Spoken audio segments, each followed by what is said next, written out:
Shalom, selamat malam untuk kita semua umat Tuhan yang terkasih dan yang diberkati oleh Tuhan. Senang rasanya pada malam hari ini kita boleh mendapat kesempatan yang begitu indah untuk boleh mempelajari pekabaran firman Tuhan bersama-sama melalui ringkasan pelajaran sekolah Sabat setiap harinya.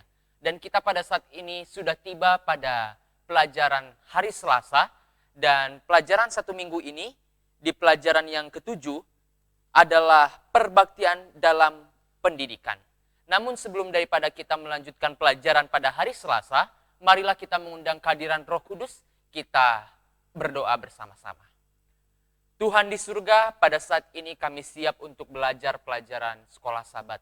Bantu kami ya Tuhan untuk boleh mengerti pelajaran sekolah Sabat pada malam hari ini, mengerti tentang peribadatan yang diinginkan oleh Tuhan, bagaimana kami datang kepada Engkau, menyembah di dalam roh dan kebenaran. Oleh sebab itu ya Tuhan, bantu kami dengan urapan Roh Kudus-Mu agar kami boleh mengerti dan menerapkannya di dalam kehidupan kami. Terima kasih, terpujilah nama-Mu, di dalam nama Tuhan Yesus kami berdoa. Amin. Kita buka pelajaran sekolah Sabat kita, pelajaran yang ketujuh, hari Selasa tanggal 10 November, dengan judul Dalam Roh dan Kebenaran. Garis besar pelajaran sekolah Sabat kita menceritakan tentang perbaktian dalam pendidikan. Berbicara tentang perbaktian, tentunya ada oknum yang menyembah dan yang disembah. Kita yang menyembah, Tuhan Allah yang disembah.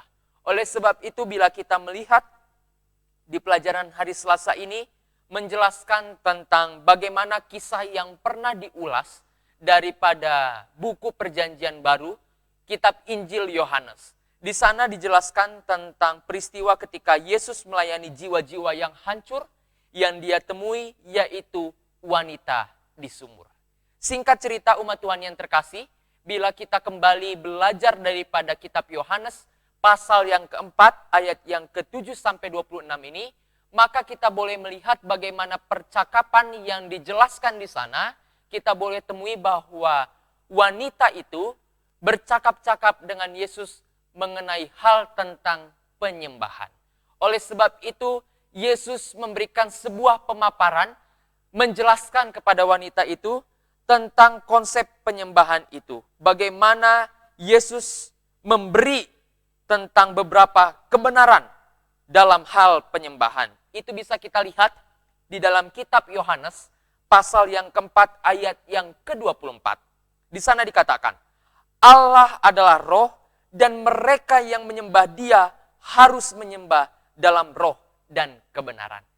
Kita sering sekali mendengar atau bahkan mengucapkan, marilah kita berbakti di dalam roh dan kebenaran. Tapi apakah kita mengerti apa maksud daripada ibadah dalam roh dan kebenaran ini? Mari kita pelajari. Penyembahan yang benar adalah harus di dalam roh. Itu artinya kita mengenal kepada siapa kita datang, kita memiliki kualitas hubungan yang baik kepada yang kita sembah. Jangan sampai kita datang beribadah ke gereja, tapi roh kita tidak ada di dalam ibadah itu.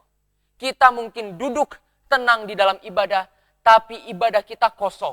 Kita berpikir keluar, kita berpikir mungkin tentang pekerjaan, kita berpikir mungkin tentang keluarga, pendidikan, sosial, tapi kita tidak fokus roh kita untuk berbakti kepada Tuhan. Jangan sampai ini sering terjadi di dalam kehidupan kita. Oleh sebab itu, ketika kita menyembah Allah di dalam roh, itu artinya kita mengenal Allah secara pribadi. Kita tahu kepada siapa kita datang, kita tahu tujuan kita seperti apa datang kepada Tuhan di dalam gereja. Oleh sebab itu umat Tuhan yang terkasih, hal inilah yang akan menyucikan hati serta memperbarui pikiran. Memberikan kepada kita suatu kesanggupan yang baru untuk mengenal serta mengasihi Allah. Apabila kita menyembah Allah di dalam roh. Berikutnya, perbaktian yang benar adalah hasil kerja Roh Kudus. Jadi umat-umat Tuhan yang terkasih, kita boleh melihat bahwa perihal yang pertama dalam hal penyembahan, dalam hal ibadah adalah kita menyembah Allah di dalam roh. Kita fokus kepada Allah, kita tahu tujuan kita seperti apa, dan kita tahu hubungan kita seperti apa, dan siapa yang kita sembah saat kita datang ke gereja. Berikutnya, yang kedua adalah dalam konsep ibadah dan penyembahan adalah menyembah di dalam kebenaran. Kebenaran siapa yang kita pakai? Kebenaran siapa yang kita tonjolkan di dalam kehidupan kita? Apakah kita berbakti di dalam kebenaran menurut kehendak pribadi kita? Atau kebenaran Tuhan yang kita gunakan setiap harinya di dalam kehidupan kita? Oleh sebab itu, memiliki pengetahuan yang benar tentang Allah, kita mengerti tentang siapa Dia, kita tahu apa yang Yesus mau untuk kita lakukan. Itulah artinya kita menyembah di dalam kebenaran. Berbicara tentang kebenaran, itu artinya kita juga mengerti konsep-konsep pembelajaran kebenaran yang disajikan melalui pekabaran firman Tuhan. Itu artinya kita sudah mengenal Allah dan kita mengetahui apa yang Allah inginkan di dalam kehidupan kita. Jadi umat Tuhan yang terkasih, inilah dua hal yang bisa kita pelajari pada pelajaran malam hari ini, bahwa kita datang beribadah, kita datang menyembah Allah di dalam dua prinsip, yaitu menyembah di dalam roh dan kebenaran. Itu artinya pengalaman yang benar dengan mengenal dan menaati Allah. Lalu berikutnya yang kedua adalah kebenaran objektif yang diungkapkan kepada kita tentang Allah. Jadi umat Tuhan yang terkasih, ketika kita menyembah dengan roh tanpa kebenaran, itu bukanlah hal yang tepat. Lalu begitu pun sebaliknya, ketika kita menyembah dengan hal kebenaran tetapi tanpa di dalam roh Allah, itu juga adalah hal yang tidak tepat. Tapi hal yang tepat, hal yang sinkron adalah ketika kita datang kepada Tuhan, kita menyembahnya di dalam roh dan kebenaran. Inilah yang boleh menjadi pelajaran sekolah sahabat kita pada malam hari ini. Terima kasih, Tuhan Yesus memberkati. Amin.